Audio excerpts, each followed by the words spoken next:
నీతి కథలు టీవీ. ముత్యాల చెరువు అనే ఒక గ్రామం. ఈ గ్రామంలో చాలా మంది కూలీలు, పేద రైతులు నివసిస్తూ ఉంటారు. అక్కడ ముత్యాలు, అతని భార్య లక్ష్మమ్మ ఒక చిన్న పాకలో ఉంటున్నారు. ముత్యాలు రోజు పక్క ఊరికి వెళ్లి బండలు కొట్టే పని చేస్తాడు. ఆయనకు మిత్రుడు నారాయణ. నారాయణకు ఒక చిన్న చాయ్ కొట్టుంది. ఒకరోజు సాయంత్రం ముత్యాలు పని ముగించుకొని అలసిపోయి నారాయణ కొట్టు దగ్గరికి వచ్చాడు.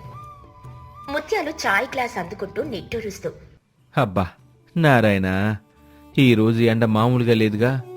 రాళ్ళు కొడతంటే నెత్తిమీ నిప్పులు పోసినట్టుంది. ఒళ్ళంతా నొప్పులు. ఇంటికెళ్ళి గంజి తాగితే గాని ప్రాణం కుదుట పడదు. అవును ముత్యాలు, ఈ ఏడాది ఎండలు ముదిరే. పాపం నీ వయసుగా బండలు కొట్టడం కష్టమే. కానీ ఏం చేస్తాం, పొట్ట నిండాలిగా. సరేగాని ఈరోజు పట్నం నుండి మా బామ్మరిదొచ్చాడు. వాడొక వింత వంటకం గురించి చెప్పాడు. వింటేనే నోరు ఊరుతుంది. వింత వంటకమా? ఏంటది? పట్నం వాళ్ళు తినేవా? అవును, దాన్ని బిర్యానీ అంటారంట. నవాబులు, రాజులు తినే వంటకం అంట.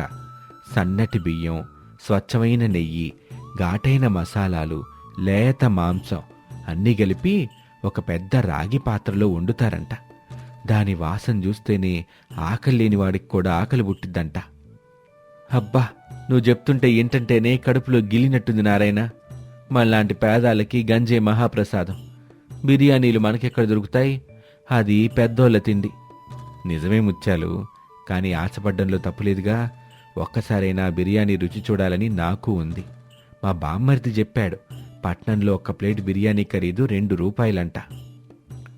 2 రూపాయలా? అంత డబ్బే? 2 రూపాయలతో మన ఇళ్లల్లో వారం రోజులు సరుకులు వస్తాయి.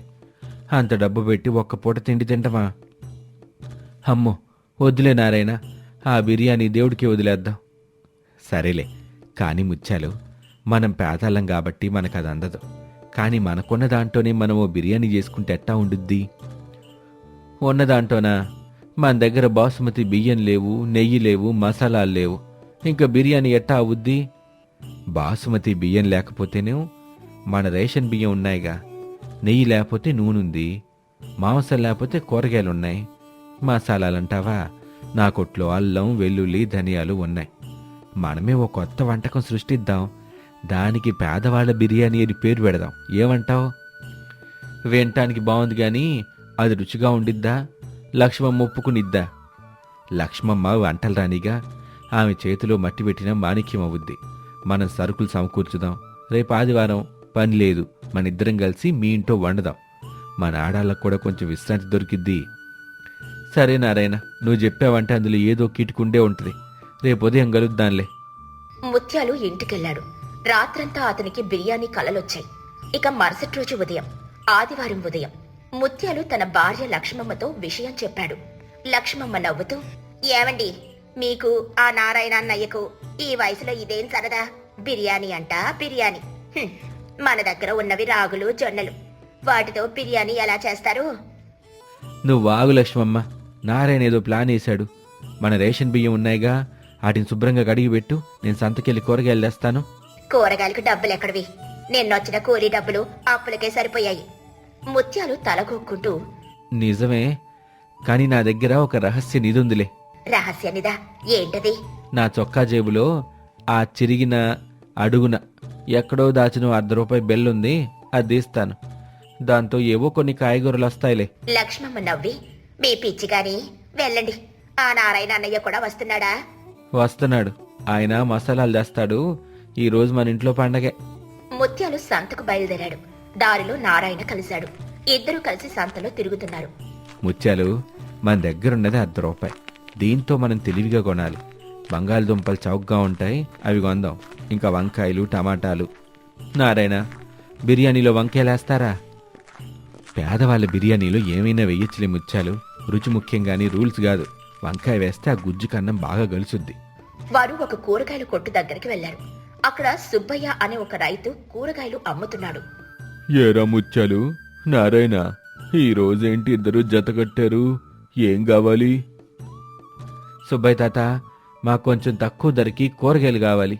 ఈరోజు మా ఇంట్లో స్పెషల్ వంటకం. స్పెషల్ వంట ఏంటి? కోడికూర? కోడికా తాత బిర్యానీ, పేదవాళ్ళ బిర్యానీ. బిర్యానీయా? మీ మొహాలకి బిర్యానీ ఎక్కడిదిరా?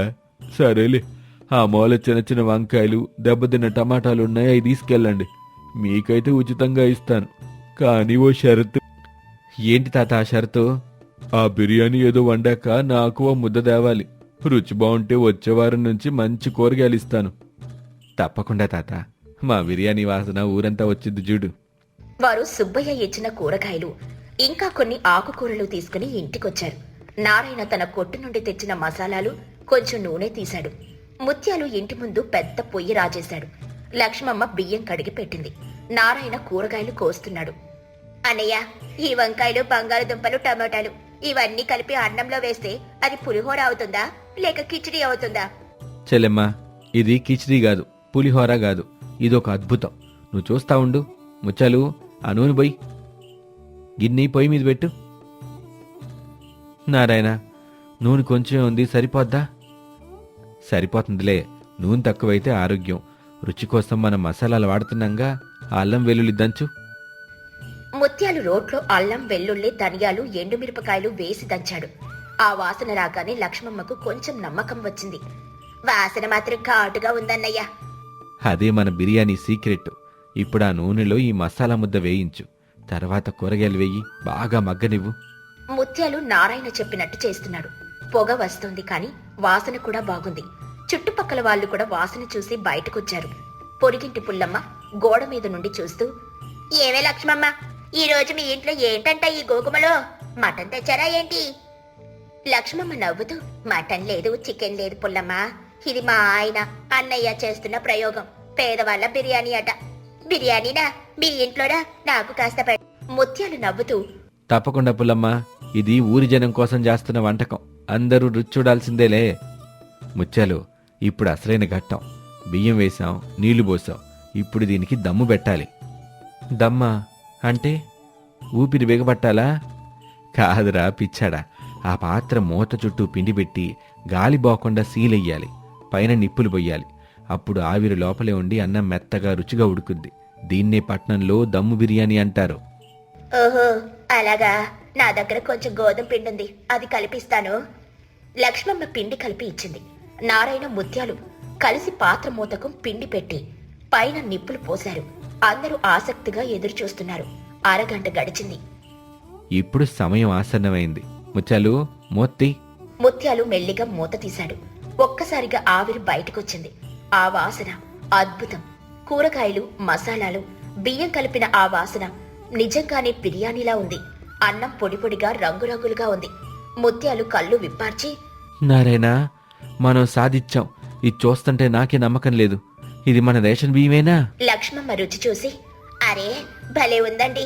వంకాయలు కరిగిపోయి అన్నానికి మంచి రుచినిచ్చాయి. ఆ మసాలా ఘాటు కూడా సరిపోయింది. నిజంగానే ఇది బిర్యానీలా ఉంది. చూసావా ముత్యాలు, డబ్బుంటేనే రుచొచ్చుద్దని ఎవరు చెప్పారు? మనసు పెట్టి వండితే మట్టి కూడా మాణిక్యం అవుద్ది. బిర్యానీ సిద్ధమైంది. ముత్యాలు, లక్ష్మమ్మ, నారాయణ విస్తర్లు వేసుకుని తినడానికి కూర్చున్నారు. కాని ముత్యాలు ఆగారు. నారాయణ, మనం ముగ్గురి మీద తింటే ఏం బాగుండిద్ది? ఆ సుబ్బయ్య తాత కూరగాయలు ఇచ్చాడు. పుల్లమ్మ ఆశగా అడిగింది. ఇంకా మా నీధులు ఆకలితో ఉన్నోళ్ళు చాలా మంది ఉన్నారుగా. అందరినీ పిలుద్దామా? కానీ అండి, మనం వండింది కొంచెమే కదా, అందరికీ సరిపోతుందా? సరిపోయిదిలే చెల్లెమ్మ. పంచుకుంటే తిండి తరగదు, పెరుగుద్ది. ఆ దేవుడే అక్షయ పాత్రలా మారుస్తాడు. పిలువు ముత్యాలు. ముత్యాలు వెళ్లి సుబ్బయ్యను, పుల్లమ్మను, ఇంకా నలుగురు ముసలివాళ్లను పిలిచాడు. అందరూ చిన్న చిన్న ఆకుల్లో కొంచెం కొంచెం బిర్యానీ వడ్డించుకున్నారు. సుబ్బయ్య తింటూ, అరే ముత్యాలు, ఏం చేసావురా?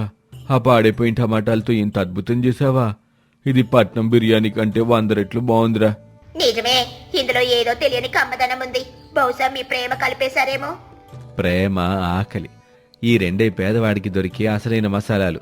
ఈరోజు మనం డబ్బు ఖర్చు పెట్టలా, కానీ కోటీశ్వర్లు తినే తిండి తింటున్నాం. ముత్యాలు తృప్తిగా తింటూ, నారాయణ, నీ ఆలోచన గొప్పది. ఈ రోజు నా జీవితంలో మర్చిపోలేని రోజు. కష్టం వేరు, ఆనందం వేరని తెలిసింది. అందరూ కడుపు నిండా కాకపోయినా మనసు నిండా తృప్తిగా తిన్నారు. ఆ చిన్న పాకలో నవ్వులు విరిశాయి. అందరూ వెళ్లిపోయాక ముత్యాలు, నారాయణ, లక్ష్మమ్మ కూర్చొని మాట్లాడుకుంటున్నారు. ముత్యాలు, నాకు ఆలోచన వచ్చింది. ఈ రోజు మన ప్రయోగం సక్సెస్ అయిందిగా. మనం దీన్ని ఎందుకు వ్యాపారంగా మార్చకూడదంటావు? వ్యాపారమా? మన దగ్గర డబ్బులెక్కడి? పెట్టుబడి అక్కర్లా. నేను నా చాయ్ కొట్లో ఓ చిన్న పొయ్యి పెడతాను. లక్ష్మమ్మ రోజుకో గంటొచ్చి ఇట్టాంటిది వండితే నేను తక్కువ ధరకి, అంటే అనా 2 అనాలకి పేదవాళ్ళకు అమ్ముతాను. కూలీలు బాటసార్లు కడుపు నిండా తింటారు. మనకు కూడా 4 రాళ్ళు వస్తాయిగా. లక్ష్మమ్మ ఉత్సాహంగా, మంచి ఆలోచన అన్నయ్య, నేను వండుతాను. నాకు వంట చేయడం అంటే ఇష్టం. మనలాంటి వాళ్ళ ఆకలి తీర్చినట్టు కూడా ఉంటుంది. అయితే ఈ ముహూర్తం ఎందుకు?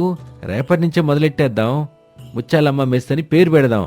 కాదు, పేదవాళ్ళ బిర్యానీ అని పెడదాం. ఆ పేరే మనకి బలం. ఆ రోజుటి నుండి ముత్యాల చెరువు గ్రామంలో పేదవాళ్ల బిర్యానీ ఒక బ్రాండ్గా మారింది. తక్కువ ధరలో రుచికరమైన శుభ్రమైన భోజనం దొరకడంతో చుట్టుపక్కల ఊర్ల నుండి కూడా జనం రావడం మొదలుపెట్టారు. ముత్యాలు, నారాయణ, లక్ష్మమ్మ కష్టం ఫలించింది. వారు ధనవంతులు కాకపోయినా ఊరి జనం దృష్టిలో అన్నదాతలుగా మిగిలిపోయారు. ఈ కథలోని నీతేంటంటే, సంతోషం డబ్బులో ఉండదు, మనసులో ఉంటుంది. ఉన్నంతలో సృజనాత్మకంగా ఆలోచిస్తే పేదరికం కూడా ఒక అవకాశంగా మారుతుంది. నలుగురితో పంచుకోవడం వల్ల వచ్చే తృప్తి వెలకట్టలేనిది. ఒక పెంకుటిల్లు, ఇంటి ముందు వేప చెట్టు, అరుగు. ఆర్థిక ఇబ్బందుల్లో ఉన్న వ్యవసాయ కుటుంబం. పార్వతమ్మ కళ్లల్లో నీళ్లతో బియ్యం ఏరుతూ ఉంటుంది. లక్ష్మి ఒక మూల స్తంభానికి ఆనుకుని కూర్చొని దీనంగా చూస్తూ ఉంటుంది. రాఘవయ్య అరుగు మీద తల పట్టుకుని కూర్చొనున్నాడు. సావిత్రి వంటింట్లో నుండి రాగి చెంబుతో మంచినీళ్లు తెచ్చి రాఘవయ్య ముందు పెడుతుంది. పార్వతమ్మ బియ్యం చేటను పక్కన పెట్టి కొంగుతో కళ్ళు తుడుచుకుంటూ, ఏమే లక్ష్మి, పొద్దుగుకే వేలయ్యింది, ఇంకా దీపం పెట్టలేదేమి? ఇల్లు గుళ్ళైనా పర్వాలేదు కాని ఇంటి ఆచారం పోకూడదు కదా తల్లి. లే, వెళ్ళి దేవుడి గదిలో దీపం వెలిగించు. దీపం వెలిగించడానికి మనసు రావడం లేదమ్మా. అన్నయ్యను చూస్తుంటే నా ప్రాణం విలవిలలాడుతోంది. నా పెళ్లి కోసమని అన్నయ్య పడరాని పాటలు పడుతున్నాడు. పొలం పండలేదు, చేతిలో చిల్లిగవ్వలేదు. మొన్నొచ్చిన పెళ్లివారు పట్టు చీరలు, లాంఛనాలు కావాలన్నారు. ఇప్పుడు ఆ కట్న కానుకలు ఎక్కడి నుండి తెస్తాం? నా పెళ్లి ఆగిపోతేనే మంచిదేనేమోనమ్మా. నా మూలంగా అన్నయ్యకు ఈ నరకం ఎందుకు? నోరు మూసుకోవే, అశుభ మాటలు మాట్లాడుకో. ఆడపిల్ల పెళ్ళాగితే అది ఇంటికే అరిష్టం. మీ నాన్నగారు పోయినప్పటి నుండి మీ అన్నయ్య కదా మనకు దిక్కు. పాపం ఆ సావుకారు కాళ్ళ వెళ్ళపడ్డాడు, కాని వడ్డీలు కట్టలేదని చిరాకు పడ్డాడట. పొరుగుగల కుటుంబం మనది. ఇప్పుడేం చేయాలో ఆ దేవుడికే తెలియాలి. రాఘవయ్య ఆ మాటలు వింటూ చేతిలో ఉన్న ఉత్తరాన్ని నలిపేసి నిస్సహాయంగా ఆకాశం వైపు చూస్తాడు. కళ్ళల్లో నీళ్లు సుడులు తిరుగుతున్నాయి. సావిత్రి రాఘవయ్య వైపు జాలిగా చూసి అత్తగారి దగ్గరికి వచ్చి కూర్చుంటుంది. అత్తయ్య, ఎందుకంత దిగులు? పెళ్లికింకా 10 రోజులుంది కదా, ఏదో ఒక దారి దొరుకుతుందిలేండి. ఆయన మనిషి గట్టివాడు, మన కోసం ఏదో ఒకటి చేస్తారు. మీరిలా కన్నీళ్లు పెట్టుకుంటే లక్ష్మి ఇంకా భయపడిపోతుంది. ముందు ఆ కన్నీళ్లు తుడవండి. మన ఇంటి మహాలక్ష్మిని దిగులుగా ఉంచకూడదు. నా కన్నీళ్ళు ఆగడం లేదే సావిత్రి. కట్నం కింద 1000 రూపాయలు తులం బంగారం అడిగారు. 1000 రూపాయలంటే మాటలా? మనకున్న 2 ఎకరాలు అమ్మినా అంతరాదే. మాటిచ్చిన ప్రకారం చెయ్యకపోతే పీటల మీద పెళ్లి ఆగిపోతుంది. అప్పుడు మన పరువు గంగలో కలిసినట్టే కదా కోడలా. పరువు అనేది డబ్బులో ఉండదు అత్తయ్యా, మన ప్రవర్తనలో ఉంటుంది. అయినా నేనున్నాను కదా, మీరేం భయపడకండి. లక్ష్మి, నువ్వెళ్ళి తులసి కొట్టు దగ్గర దీపం పెట్టు, అంత మంచి జరుగుతుంది. ఇక మరుసటి రోజు ఉదయం ఇంటి బావి దగ్గర సావిత్రి, సుబ్బమ్మ నీళ్లు తోడుతూ ఉంటారు. పక్కింటి కాంతమ్మ చేతిలో ఖాళీ పిండితో నడుం మీద చేతులు వేసుకుని వస్తుంది. ఏమే సావిత్రి, నీళ్లు తోడుతున్నావా? పెళ్లి పనులు ఎంతవరకు వచ్చాయి? ఇంకా 10 రోజులే ఉంది కదా. పందిరి రాటలు ఎప్పుడు వేస్తున్నారు? మేళతాళాలు లేదా? వింటున్నాంలే, మీ ఆయన అప్పు కోసం ఊరంతా తిరుగుతున్నాడట కదా, దొరికిందా లేదా? మొన్న మా ఇంటికి వచ్చిన బంధువులు అడుగుతున్నారు, రాఘవయ్య గారి చెల్లెల పెళ్లికి కనీసం పట్టు చీరైనా కొన్నారా అని. ఏమే కాంతం, నీకెప్పుడు ఇతరుల విషయాలేనా? వాళ్ళు ఎలాగోలా చేసుకుంటారు, నీకెందుకు? వచ్చిన పని చూసుకో, అనవసరంగా లేనిపోని మాటలు పట్టించుకోకు. అబ్బో, నేను మంచి కోరి అడుగుతుంటే నీకు కోపం వస్తుందేమో. ఆడపిల్ల పెళ్ళంటే మాటలా? మా అమ్మాయి పెళ్లికి మా వారు ఎకరం పొలం అమ్మి ఘనంగా చేశారు. 10 రకాల పిండి వంటలు పెట్టాం. ఊరంతా ఇప్పటికీ ఆ పెళ్లి గురించి చెప్పుకుంటున్నారు. మరి పాపం సావిత్రి వాళ్ళ పరిస్థితి చూస్తుంటే చాలేస్తుంది. పెళ్లి వారికి మర్యాదలు చేయకపోతే రేపు ఆ పిల్ల కాపురానికి వెళ్ళాక ఎన్ని మాటలు పడాలో ఏంటో. అత్తగారింట్లో అడుగు పెట్టక ముందే అవమానాలు మొదలవుతాయి. కాంతమ్మ గారు, ఆడంబరాలు ముఖ్యం కాదు, ఆప్యాయతలు ముఖ్యం.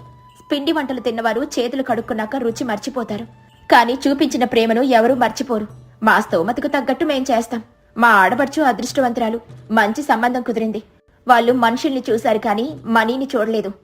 చూద్దాలే, మాటలు కోటలు దాటుతాయి కానీ చేతలు గడప దాటవు. మొన్న సంతలో మీ ఆయన్ని చూశాను, తల పట్టుకొని కూర్చున్నాడు. కనీసం తాలిబొట్టు చేయించడానికైనా డబ్బులున్నాయో లేదోనని ఊరంతా కోడైకి వస్తుంది. పెళ్లి పీటల మీద పరువు పోతే అప్పుడు తెలుస్తుంది. చాలే ఆపు కాంతం, వాళ్ళ కష్టాలు వాళ్ళవి. నువ్వు వెళ్ళి నీ పనులు చూసుకో. సావిత్రి, నువ్వు ఆ మాటలేం పట్టించుకోకు. ఈ లోకం ఇంతే, కాకిలా అరుస్తూనే ఉంటుంది. పట్టించుకొని సుబ్బమ్మ, కానీ నిజం నిప్పులాంటిది కదా. మా పరిస్థితి నిజంగానే బాగోలేదు. కానీ నా నమ్మకం నాకుంది. నా ఇంటి మహాలక్ష్మిని కన్నీళ్లతో అత్తారింటికి పంపను. నా ప్రాణం ఉన్నంత వరకు మా వారి తల దించుకోనివ్వను. రాత్రివేళ గదిలో చిన్న కిరోసిన్ దీపం వెలుగుతోంది.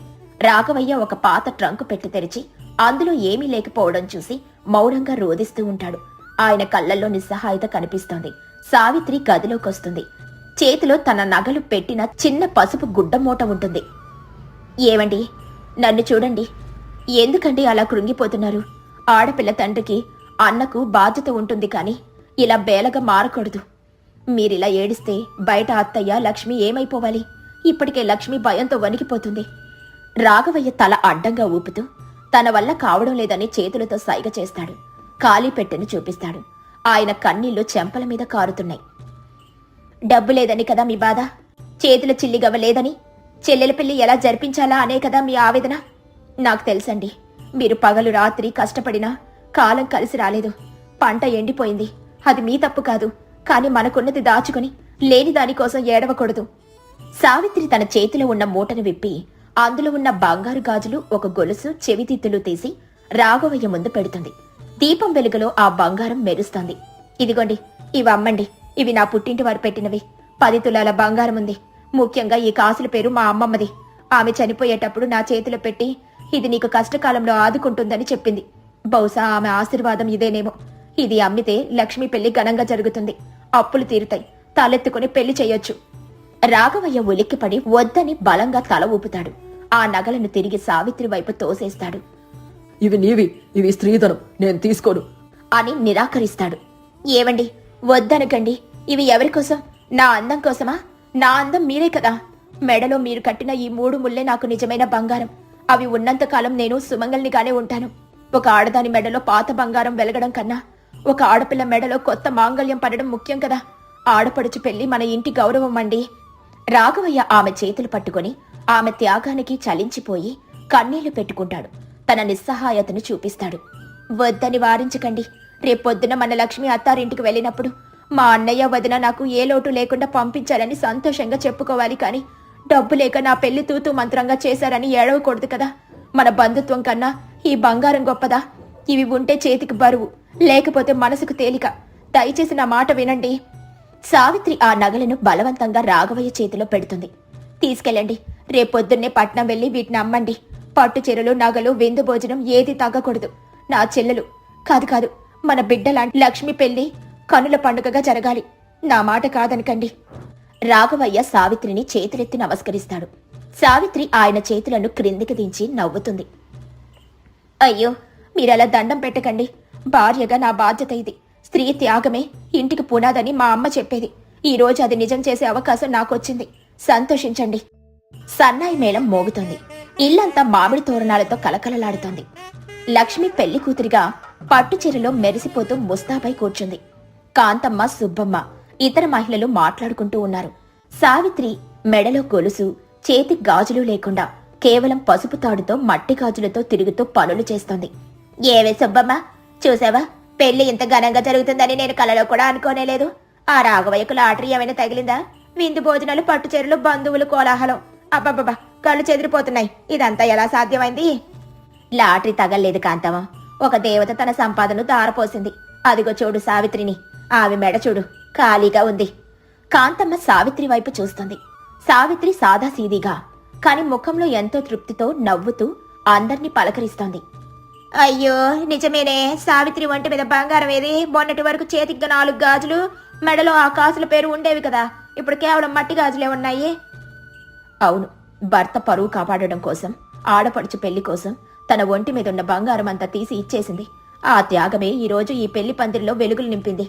నీలాంటి వాళ్ళు మాటలంటారని కాదు, తన ఇంటి గౌరవం కోసం చేసింది. చూసావా, మనిషి అంటే అది. పార్వతమ్మ అక్కడికొచ్చి సావిత్రిని దగ్గరకు తీసుకుని, నా కోడలు మనిషి కాదు, దేవత. నేను కడుపున కనకపోయినా నా కూతురి కంటే ఎక్కువగా ఈ ఇంటిని ప్రేమించింది. నా కొడుకు అదృష్టం. నా పూర్వజన్మ సుకృతం ఈ సావిత్రి. ఈ రోజు ఈ పందిరింత కలగా ఉందంటే అది నా కోడలి పుణ్యమే.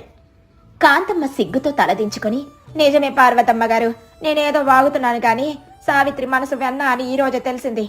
బంగారం ఎవరైనా కొనుక్కోవచ్చు కానీ ఇలాంటి మనసు ఎక్కడ దొరుకుతుంది? సావిత్రి, నన్ను క్షమించమ్మా, నిన్ను తక్కువ చేసి మాట్లాడాను. సావిత్రి నవ్వుతూ, పర్లేదు కాంతమ్మ గారు, మనమందరం ఒక ఊరి వాళ్ళం, మాటలు సహజం. చూడండి లక్ష్మి ఎంత అందంగా ఉందో, ఆ అందం ముందు నా నగలెంత. పెళ్లి తంతు ముగిసింది. లక్ష్మి అత్తారింటికి వెళ్లడానికి సిద్ధంగా ఉంది. ఏడుస్తూ వచ్చి సావిత్రిని గట్టిగా హత్తుకుంది. లక్ష్మి ఏడుస్తూ, వదినా, నువ్వే లేకపోతే ఈ పెళ్లి జరిగేదా? అమ్మ కన్నా ఎక్కువగా నన్ను చూసుకున్నావు. నా కోసం నీ నగలు త్యాగం చేశావు. ఈ రుణం నేను ఎలా తీర్చుకోను? వచ్చే జన్మంటూ ఉంటే నీ కడుపును పుట్టాలని ఉంది వదినా. సావిత్రి లక్ష్మి కన్నీళ్లు తుడిచి ధైర్యం చెబుతూ, పిచ్చిదనా, ఏడవకూడదు. ఆడపిల్ల అత్తారింటికి వెళ్లేటప్పుడు నవ్వుతూ వెళ్ళాలి. విను లక్ష్మి, అత్తారిల్లంటే అమ్మ ఇల్లు కాదు. అక్కడెన్నో బాధ్యతలుంటాయి. ఓర్పు, సహనం నీకు ఆభరణాలు కావాలి. ఎవరైనా పల్లెత్తు మాట అన్నా ఎదురు చెప్పకు. మౌనమే ఆడదానికి పెద్ద ఆయుధం. మన ఇంటి గౌరవం ఇప్పుడు నీ చేతుల్లో ఉంది.